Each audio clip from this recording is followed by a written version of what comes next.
previous skill, we looked at setting a boundary and then giving two choices which fall within that boundary. But sometimes your child might not want to choose either of the two options which you provide. For strong-willed children, giving two options which you have come up with also feels restricting for them. They may still resent having to make a choice based on options which you have put forward. In this case, you can offer a third option, the option to come up with a solution within the boundary themselves. This nearly always will dissolve the resistance. Here's an example. Okay, love, your hour of screen time is over for today.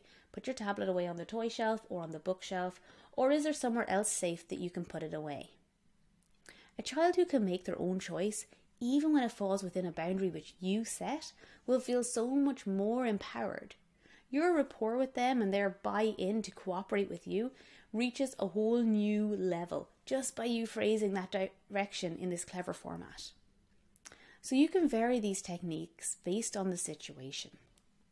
Sometimes it might be more appropriate to set the boundary and then skip straight to the choice within the boundary which they create.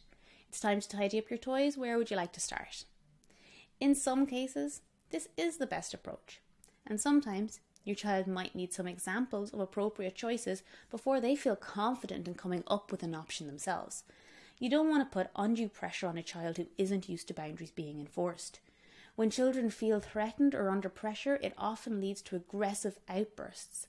And you can avoid this by clearly stating the first two choices by way of example of the type of choice which is appropriate in this situation. In any given situation, you are the best person to see what is needed and adapt the skills to best benefit the unique needs of your child. Age will also influence how much freedom of choice you offer. For younger children, it is best to stick to just two choices unless they show that they are developmentally ready to come up with an appropriate third option. You don't want to have to spend half an hour deciding where to start tidying a playroom.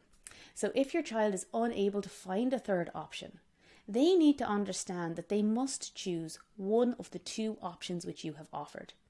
If they still cannot make the decision, you choose for them and reassure them that they will choose themselves next time. The interaction can go something like this. It's time to tidy up this playroom. Will we tidy the dolls first or the cars?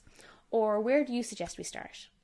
If your child responds with something like, no, I don't want to tidy up, you can simply repeat, we will tidy up now, it's tidy up time. Dolls first or cars?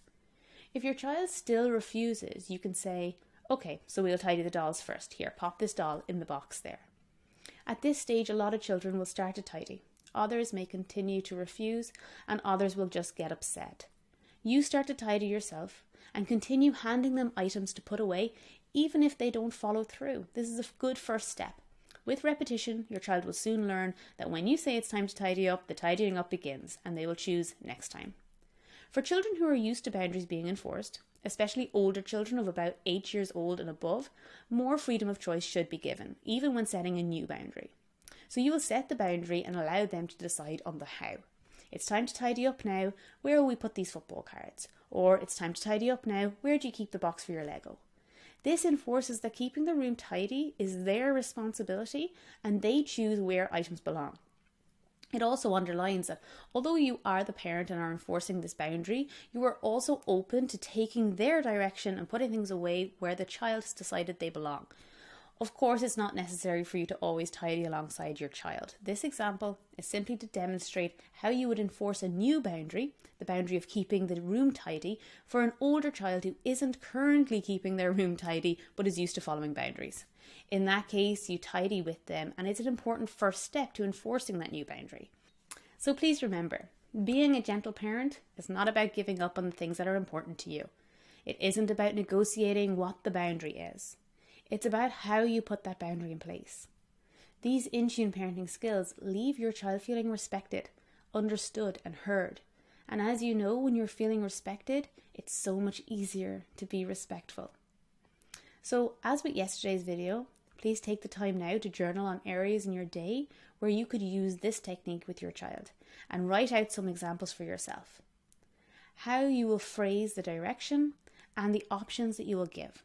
To recap, remember that the format is first you state the boundary clearly and precisely, Then you give 2 options which fall within the boundary, and for a very strong-willed child, you offer a 3rd option that they may choose for themselves, which must also remain within the boundary, of course. Finally, for older children who are well used to following direction but are displaying a need for some more autonomy now, you can state the boundary and leave the how they will adhere to that boundary up to them. In the next video, we'll be moving on to an entirely new skill set, how to motivate your child to want to do what you ask them to.